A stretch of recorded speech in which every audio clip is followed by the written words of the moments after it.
जय करोली सरकार फिर से करोली दरबार में और कुछ भक्त हमारे साथ में। आगे की चर्चा के लिए हम उन्हीं से बात करते हैं। कहाँ से आए हैं, क्या नाम है और करोली सरकार आने के बाद जीवन में क्या चल रहा था। जय करोली सरकार। जय करोली सरकार। क्या नाम है और कहाँ से आ रहे हैं? जी मेरा नाम दीपक मीना है, मैं दिल्ली से हूँ, द्वारका से। और बाकी आप लोग? मैं इनके साथ ही हूँ, मम्मी हूँ उनकी। क्या चल रहा था करोली सरकार आने से पहले? दरबार आने से पहले बहुत सारी समस्याएं थी। आर्थिक रूप से भी परेशान थे, मानसिक रूप से भी थे, और कुछ दिक्कतें, घर की परेशानियाँ, बहुत लड़ाई झगड़ा। और कुछ सबसे मेन जो समस्या थी हमारे घर की कि हमारे बच्चे पैदा होते ही गुजर जाते थे, बचते नहीं थे। तो सन दिसंबर में फर्स्ट लॉकडाउन से पहले एक बार फिर मैं दिसंबर में होके गए थे हम यहाँ, तब भी दिमाग काम नहीं कर रहा था ठीक से कि क्या होगा, कैसे क्या करना है, कैसे हवन करने हैं, क्या करना है।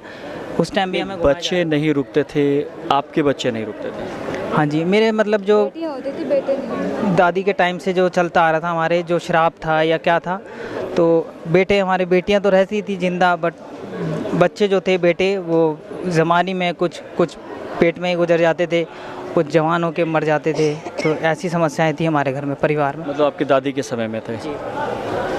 दादी के समय में था। ये क्या चीज़ चल रही थी, क्या लगता था? नहीं, मुझे नहीं पता उसके बात का। अगर मुझे पता होता ना तो हमारे घर के अंदर तो जैसे बच्चे होते थे, शादियाँ होती थी। शादी तो वो कर भी नहीं पाए बेचारे, कमारे ही चले गए घर, जो हमारे देवर थे। बाकी जो शादी की है वो उनके बच्चे होने नहीं। अब ये जिया तो बड़ी मुश्किलों से, इसको भी पता नहीं हम कहाँ कहाँ लेके गए, तो इसका मैंने मुँह देखा है। मैं एक चीज़ समझना चाह रहा हूँ कि ये बोल रहे हैं कि बच्चे टिकते ही नहीं थे, तो आपकी सास के बच्चे नहीं टिकते थे। कितने बच्चे नहीं टिके? उनके 8 पहले ख़त्म हो गए थे। हमारे इसके पापा थे ना, उससे पहले 8 ख़त्म हो गए थे। बेटियां थी, बेटियां 4 हैं, और बेटियां ही रहती हैं ठीक ठाक, उनको कुछ भी नहीं होता। पर बेटों को हमेशा तकलीफ़ रहती थी। जो होते थे ना, तो होने के बाद तो बस दिक्कतें ही हैं। और बाकी तो उन्होंने कुछ ऐब लगा लिए, कुछ 22-23 साल में वो चले गए, ख़त्म हो गए। मतलब ये गर्भ में ख़त्म हो जाते थे या एक एज लिमिट तक आते थे? वो 20-22 साल तक आते थे, उसके बाद ख़त्म हो जाते? 22 साल के बाद में, 24 साल का तो कोई भी नहीं हुआ। बस इसके पापा पता नहीं कैसे ठीक ठाक तो हुए, पर उसके बाद में देखा तो बस वो हुए भी ठीक क्या, बस उनके पास ऐसा रहता था सब हमेशा जैसे दुश्मन नहीं होते, हम उन लोगों को सबको दुश्मन की तरह देखते थे जब तक वो ज़िंदा रहे। उन्होंने कभी अपना समझा ही नहीं। उनके पर ऐसी कोई चीज़ आती थी कि वो हमेशा हमें काटने को दौड़ते थे जब तक वो ज़िंदा रहे। जो था ना, सब कुछ बर्बाद हो गया हमारे पास कुछ भी नहीं रहा। बस इतना टाइम ऐसे ही निकाल दिया सारा, जैसे जैसे जैसे जैसे चलता रहा। ठीक है, हमने भी काम किया, बच्चों ने भी किया, कुछ बेटियां हैं, बेटियों ने थोड़ा सा किया। पर एक बारी हम वीडियो देखते देखते थोड़ा सा, किसी ने मेरे पास वीडियो भेज दी है करौली सरकार की, 19 की बात है ये। तो मैं देखने लगी, सिर्फ एक बारी देखी मैंने, फिर मेरा मन करा, मुझे अंदर से लगा कि शायद यहाँ ठीक हो जाएगा कुछ। फिर मैं बराबर देखते रही उसको, लगातार मैंने ऐसे देखा कि शायद मैंने रात भी नहीं देखी, दिन में नहीं देखा। मैंने कितनी देखी, इससे बोलती थी, ये कहता था नहीं नहीं, पता नहीं तुम कौन कौन से बाबा के जाते हो।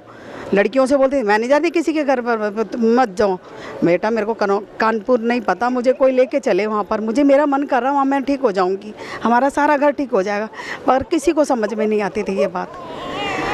बस बाबा की मेहर थी, इसको मैं कैसे कैसे करके लेके आई, अपने पल्ले से लगाया, सब कुछ करा, तू हवन करेगा बेटा। यहाँ से भी भाग रहा था। मतलब हस्बैंड की तो डेथ हो गई थी, सारी चीज़ें हो रही थी, समस्या इस बेटे के साथ भी थी। आपके साथ भी, आपके बच्चों की भी कुछ डेथ हुई है या सिर्फ सास के साथ ही ऐसा? इससे जो पहले था ना, वो तो होते ही ख़त्म हो गया, पेट में ही ख़त्म हो गया था। उसको डॉक्टरों ने कहा पता नहीं क्या बात हो गई है, ये तो अच्छा वाला था, और सांस भी नहीं आया उसका, वो ख़त्म, नीला पड़ गया था पेट में। हाँ, अच्छा वाला था पूरे टाइम का। मतलब खानदान में सिर्फ एक सबसे बड़ा जो दोष था वो था कि मेल नहीं टिकता था। जो अगर आदमी है और गर्भ में है तो भी वो ख़त्म हो जाएगा, और जिंदा भी हो गया तो भी अगर है तो वो लड़ेगा, है तो लड़ेगा एक दूसरे से। ऐसे आज भी हमारा देवर है ना, हमें दुश्मन समझता है, कहता तू जादू टोना करती है, तू ऐसा करती है या वैसा करती है। मगर अभी भी हम दोनों को देख लेते हैं, हम आपस में बात नहीं करते, हमारा कोई मतलब भी नहीं है। हम गुरुजी के आगे, अब हमें वैसे भी किसी से ज़रूरत नहीं है। हमें हाँ, DNA भी अलग करा लिया, बाकी कुछ नहीं है। अब ये मेरे बच्चे हैं, बहू है, बाकी है बेटियाँ, मैंने शादियाँ कर दी हैं दोनों की। अब हम बहुत सुखी हैं, इस दरबार पर आके हम बहुत सुखी हो गए। बस कुछ ऐसी बात जो भी लग रहा है, बहुत लग रहा है, दिल पे लगती है कि ऐसा लगता है कि इनके अलावा शायद है ही नहीं। कुछ ऐसी बात है कि जो लगता है गुरुजी को भी बोल देनी चाहिए, आपको कुछ छूट गया?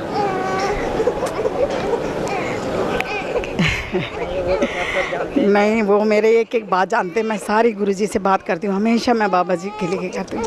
आज मेरे लिए जो भी किया है ना, उन्होंने किया है, कुछ कोई नहीं है मेरा। बहुत इमोशनल परिवार है। ये जो इंसिडेंट हो रहे थे कि दादी के साथ लगातार हो रहे थे, माँ के साथ भी हो रहे थे, यही घटनाक्रम आपके साथ भी चल रहा था? मतलब आपके बच्चे भी कुछ दिक्कत नुकसान हुआ है या सारे बच्चे आपके ठीक हैं? नहीं जी, नुकसान तो खैर मेरा कुछ नहीं हुआ, बस जो बच्चे अभी मेरे पास जो बेटी हुई, तो मेरे पास भी पहले बेटी हुई, फिर सेकंड टाइम मैं फिर 3 साल बाद 5 साल बाद फिर देखा, तो फिर मेरे पास दोबारा बेटी एक हुई। तो उस टाइम मैं दरबार से जब जुड़ा तो मेरे पास छोटी बेटी थी, वो लगभग साल भर की हुई थी, साल भर की भी नहीं हुई थी। तब दरबार से जुड़ने के बाद फिर मैं जब जुड़ा तो उसके बाद जैसे जैसे मैंने नियम पालन करे दरबार के, थोड़ी विश्वास करा, आस्था करी कि अब यहाँ से इसके बाद कहीं नहीं जाऊँगा, जो भी है यहीं है, चाहे जिंदा रहना है या मरना है, जो भी होना है। तो एक विश्वास मान लिया था हमने कि हमने कहीं और नहीं जाना। तो साल भर के अंदर ही फिर मेरे पास बेटा है, दरबार का दिया है, बाबा का दिया। इन्हीं का प्रसाद है। उन्होंने गुरुजी ने मेरे को बोला था उस टाइम पर, जब तुम्हारा सब कुछ ठीक होगा, जब हमने वो काला जादू कटाया था, मैंने कि मेरे पास वंश नहीं चलता, मेरा जो होता है वो ख़त्म हो जाता है। मुझे एक चाहिए कि जिसे लोग बोलते हैं उनकी बोल तो बंद हो जाए। उनको पता है मुझे बेटियां बहुत प्यारी हैं इस दरबार में, मैं सच बोल रही हूँ, पर मुझे दुनिया की वजह से सब कुछ हो जाएगा। एक तरह से जो एक अभिशाप चल रहा था वो गुरुदेव की वजह से कट गया। बिल्कुल जी, बिल्कुल उनकी वजह से ही कटा, नहीं तो हमारा मतलब नहीं, हम मुंह देख लेते इस बच्चे का। इनके वजह से ही सब कुछ जो आज हम बैठे हैं ना या चल रहे हैं, सिर्फ इन्हीं की वजह से। अच्छा, इस बेटे को भी कोई दिक्कत थी या ये ठीक था? नहीं, बेटे को दिक्कतें बहुत हैं, ये काम में इसका दिल नहीं लगता, खाता नहीं है, खाना नहीं खाता। अगर ये सोता है ना तो ये सोता ही रहता है, इसको कोई नहीं उठाएगा। इसका शरीर ही बिल्कुल ऐसे कहते हैं ना, बिल्कुल बेकार कर रखा है जो सारी। हाँ, और एक सिर्फ मेरे अंदर ही, घर के अंदर ऐसा था या मेरी बेटियों के अंदर कि हम सारे काम कर लेते थे, बाकी ये लड़के थे ना, ये बेकार हैं, समझ लो। क्या रहता था, ऐसी चीज़ें क्या चलती मन के अंदर कि काम नहीं करने देता है, क्या रहता है? आलस जी, आलस, कुछ दिमाग का काम ना करना, तरह तरह की चीज़ें होनी, कुछ बीमारी की तरफ दिमाग चले जाना, कुछ समस्याएं पेट से संबंधित, जैसे पेट में दर्द होना, कुछ दिमाग काम ना करना, मतलब तरह तरह की चीज़ें होती थी जो कि न फिर ध्यान ही नहीं जाता था, ना काम धंधे में इतना दिमाग चलता था कि मेरे को क्या करना है, मैं क्या कर रहा हूँ या क्या करने जाना है। तो उस चीज़ों के बारे में कुछ हमें नॉलेज ही नहीं थी कि मतलब मैंने आगे बढ़ना है, मेरी उम्र कितनी हो रही है, या मैंने कुछ करना है या तरक्की करनी है, कुछ समझ ही नहीं पाता था अपने आप में। जैसे मैंने किया, शादी ब्याह मैंने किया है, मैं खुद काम करती हूँ, खुद नौकरी करती हूँ, मैंने खुद शादी ब्याह की, अपने बच्चों को पाला है, बड़ा किया है। उतनी बड़ी जिम्मेवारी जो मैंने की है ना आज तक, यहाँ तक की भी वो मेरी ही है। मैं बड़ी बात नहीं बोल रही, सिर्फ उन्हीं की कृपा है जो मेरे साथ में चल रही है। मैं हमेशा भगवान का, भोले बाबा का ही नाम लेती, भगवान बस जो भी रास्ता हो अच्छा ही दिखाए मेरे लिए। क्या लगता था आ जाते, पहले दरबार आ जाते तो पिता को बचा लेते? बिल्कुल बिल्कुल जी, अगर वो हमें यही दुख रहा कि दरबार अगर साल भर पहले भी अगर हम जुड़ जाते तो हमारे पिताजी आज जिंदा होते, क्योंकि दरबार से जुड़ने लगभग 1 साल पहले मेरे पिताजी ख़त्म हो गए थे। तो वो भी इन्हीं चक्रों में गए हैं, जो हमारे घर का जो पहले से चलता आ रहा था, शराब जो था, जो भी था, कि जिसमें हमारे मतलब वंशज जो हमारे चलता नहीं था, तो उसमें मेरे पिताजी भी लास्ट, मेरे पिताजी थे वो भी चले गए। अब हमारे जो चाचा बचे हैं, उनके अलावा उनके पास भी 3 बेटियां हैं और मैं हूँ, मेरे पास भी एक, अब दरबार की कृपा से 1 बेटा है, 2 बेटी है। इस चीज़ का दुख होता है कि दरबार पहले आगे होते तो हस्बैंड को बचा। बिल्कुल नहीं जाने देती मैं, मुझे कुछ भी करना पड़ता ना, ये दरबार का रास्ता मैं पहले देख लेती ना तो उनको हाथ से नहीं जाने देती। वो बैठे भी थे ना तो हमारे लिए बहुत थे, क्या करें। एक बार ठीक भी हुए थे वो, जब ठीक हुए थे तो फिर दोबारा वो बच नहीं पाए। हाँ, बच नहीं पाए, उनको टीबी की प्रॉब्लम हो गई थी। टीबी बता दिया, टीबी है और ये नहीं जी पाएंगे। थोड़ा सा हमने काफ़ी 3-4 साल हमने बहुत भागी हूँ मैं, मगर कुछ नहीं रास्ता मिला मुझे।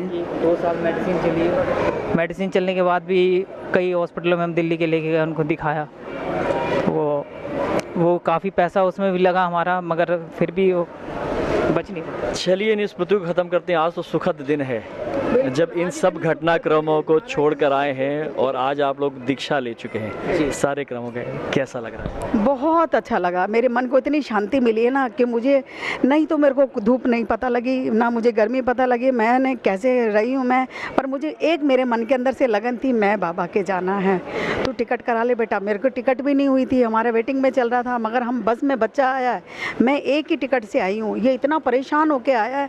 पर इसको मैंने कहा था तूने जाना सोच लिया ना बेटा, मैंने कहा हमने ये सोचना है, हमने जाना दरबार है, वो बुला रहे हैं, हमने जाना है।